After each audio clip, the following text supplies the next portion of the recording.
আমি এটা ফিডবেক পাইছিলোঁ আৰু সেই ফিডবেকটোৰ বিষয়ে আলোচনা কৰিবলৈ আপোনালোকৰ মাজলৈ আহিছোঁ।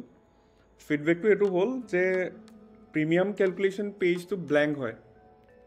ঠিক আছে, তো এখন আমি গাড়ীৰ এক্সাম্পল ল'ম আৰু এইটো কিয় হৈছে সেই বিষয়ে ডিছকাশ্যন কৰিম।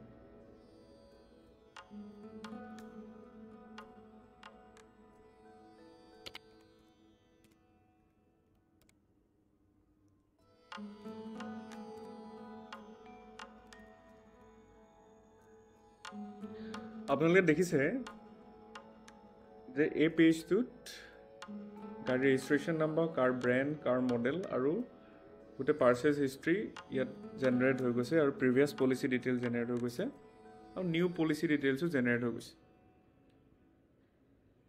তাৰপিছত আমি NCB চুজ কৰি নেক্সট কৰিলোঁ।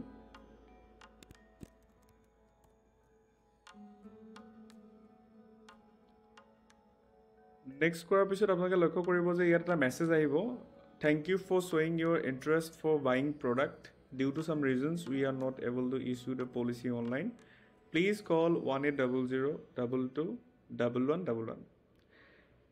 ইয়াৰ ডাইৰেক্ট এনচাৰটো হৈছে যে যোনটো প্ৰডাক্ট আপুনি পাৰ্চেছ কৰিব বিচাৰিছে সেই প্ৰডাক্টটো বৰ্তমান আমাৰ SBI জেনেৰেলত এভেইলেবল নহয়, যাৰ বাবে টোটেল প্ৰিমিয়াম এমাউণ্টটো কেলকুলেট কৰিব পৰা হোৱা নাই।